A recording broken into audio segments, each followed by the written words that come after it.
Sénatrice Petitclerc, en débat. Merci, Monsieur le Président. Honorable sénatrice, sénateur, je prends la parole aujourd'hui avec une certaine émotion pour parler du projet de loi C-81, un projet de loi que l'on a déjà qualifié à plusieurs reprises d'historique et qui laisse espérer un Canada sans obstacle pour les personnes vivant avec un handicap. Tout d'abord, un grand merci au parrain de ce projet de loi, le sénateur Munson, pour son travail inlassable à faire avancer ce dossier, pour son discours aussi qui était bien sûr remarquable. Un travail qu'il fait avec le grand cœur qu'on lui connaît, mais surtout avec le respect des personnes vivant avec un handicap. I also want to recognize... J'aimerais également remercier la ministre Carla Qualtrough, une athlète paralympique également, qui a travaillé fort sur ce dossier. En 1992, l'année où la loi sur les handicaps est devenue loi aux États-Unis, nous étions toutes les deux à Barcelone aux Jeux olympiques. Et je me souviens que ce projet de loi donnait grand espoir aux personnes handicapées dans le monde. Oui, cela a été long, mais finalement, nous avons notre projet de loi, la loi pour un Canada exempt d'obstacles. C'est un moment historique. Et l'héritage de la ministre Qualtrough va bien au-delà de la médaille qu'elle a gagnée. Histoire qui, de mon humble avis, met en relief pas juste le projet de loi, mais surtout l'importance de le bâtir, ce Canada sans obstacle. So here I go. Donc voilà. Nous sommes en 1988, ma première année à l'université, 5 ans après être devenue paraplégique. Cette année, j'ai également vu le film Wings of Desire de Wim Wenders. À l'âge de 17 ans, j'ai décidé que je devais apprendre l'allemand. C'était ma priorité. Donc, j'ai pris des cours d'allemand. Mais il y avait un petit problème. Il y avait 4-5 marches d'escalier qu'il fallait prendre au bout du corridor. Le cégep, quand même, a bien fait. Il y avait une rampe, mais la rampe était à pic. Donc, il n'y aurait eu qu'une catastrophe. Donc, je pouvais demander à mes amis de me pousser sur la rampe ou je pouvais prendre une grande inspiration, rouler très vite et espérer me rendre à la fin de la rampe. J'étais jeune, je voulais m'intégrer et donc j'ai refusé de demander de l'aide. Mais j'étais déterminée. Donc, pour passer inaperçue, j'arrivais à mon cours très tôt pour monter la rampe sans que personne ne me voie. Et je voulais arriver au bout de la rampe après m'être essayé 3 à 4 fois. Mais maintenant, mon instinct de survie, mon ego a eu le dessus. Et j'ai abandonné le cours.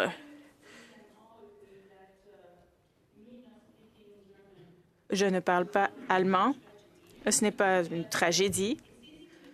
Mais il est facile d'imaginer, et c'est ce que je veux dire, il est facile d'imaginer que de telles situations surviennent encore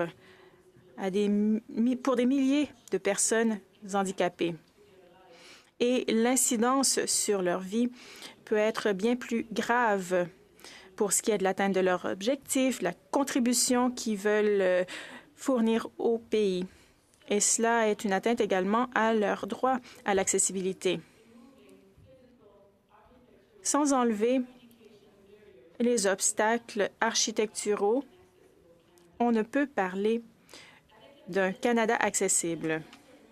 D'éliminer les obstacles, mais on parle aussi de mettre en place des standards précis, définis, concrets pour que l'accessibilité devienne une réalité.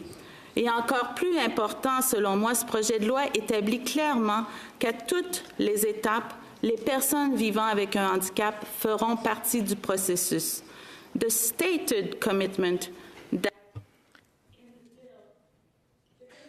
Dans le projet de loi, on prend cet engagement.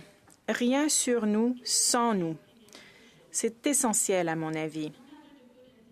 Peu importe les bonnes intentions, les personnes vivant avec un handicap ont l'expérience vécue pour savoir ce qui fonctionne, ce qui devrait être fait. Et dans ce projet de loi, on met ces gens au cœur du processus. Et cela me donne espoir. Mais le fait de ne pas avoir d'obstacles va au-delà du fait d'avoir des bonnes rampes. C'est évident. C'est assez facile, en fait. Mais ce qui est vraiment important, c'est changer les attitudes. Donc, j'aimerais vous raconter une autre histoire. Mon amie Sherry Blauett est une athlète paralympique américaine. Lorsqu'elle a pris sa retraite, elle a décidé d'étudier la médecine. Elle l'a fait. C'est une femme passionnée et forte. En raison de la loi sur les handicaps aux États-Unis, elle a fait face à moins d'obstacles architecturaux pour atteindre son objectif. Il y avait un bon accès, on a ajusté l'équipement médical et elle est devenue médecin. Mais elle ne s'attendait pas à faire face à un certain obstacle. Les patients étaient désarçonnés par le fait qu'elle était un médecin en chaise roulante. Elle a fait face à toutes sortes de réactions. Voici la réaction que je préfère, que j'ai lue dans le New York Times. J'utilise une chaise roulante et oui, je suis votre médecin. Et encore une fois, dans le même article, on peut lire, et c'est Sherry Blauett qui a dit cela, même si sur mon insigne, vous pouvez lire Dr. Blauett et que mon stéthoscope est bien visible, l'homme a dit, « Vous avez l'air d'aller bien. Quand obtiendrez-vous votre congé de l'hôpital? » Donc, la seule chose que cet homme a vue, c'était ma chaise roulante. Et pour lui, ma chaise roulante signifiait que j'étais malade, que je n'étais pas autonome. Fin de la citation.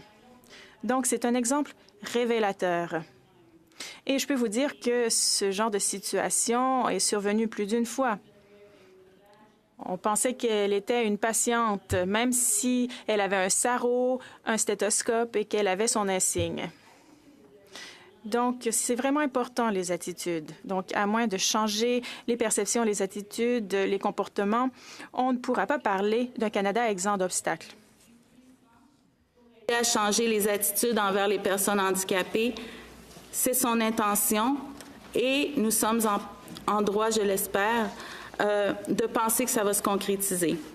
Je veux terminer en vous parlant du fils de ma cousine, le fantastique petit Milan.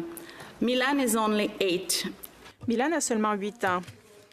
Il est né avec la paralysie cérébrale, mais c'est un petit garçon audacieux, joyeux.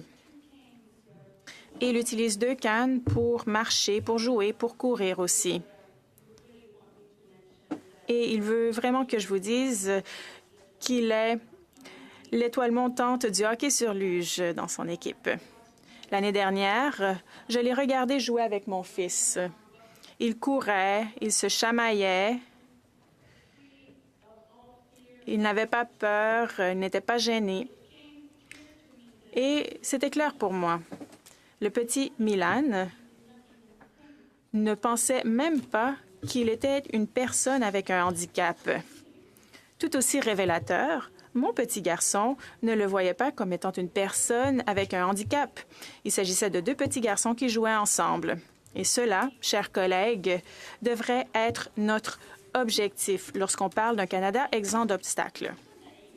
Je sais fort bien que ce projet de loi ne va pas par magie transformer la vie de toutes les personnes vivant avec un handicap au Canada. Il a ses limites dans ce qu'il peut faire, dans son étendue, dans le nombre de personnes handicapées qui vont en profiter. Il y a des inquiétudes qui sont légitimes, qui ont été soulevées ici et par des organisations et qu'on étudiera bien sûr en comité. So I'm not naive, but je ne suis pas naïve. J'ai bon espoir. J'espère que le projet de loi C-81 posera des bases solides, proposera de hautes normes d'accessibilité qui seront concrètes et contribuera à changer les mentalités. J'espère que ce projet de loi créera un élan fort et que cet élan sera accueilli par les provinces et les territoires et que le Canada, en effet, graduellement, sera un pays exempt d'obstacles. Et j'espère que le petit Milan pourra grandir dans un pays où son handicap ne l'empêchera pas d'atteindre ses objectifs les plus fous. Et cela, chers collègues, dans les années à venir, sera la façon qui nous permettra de mesurer la réussite de ce projet de loi. Merci.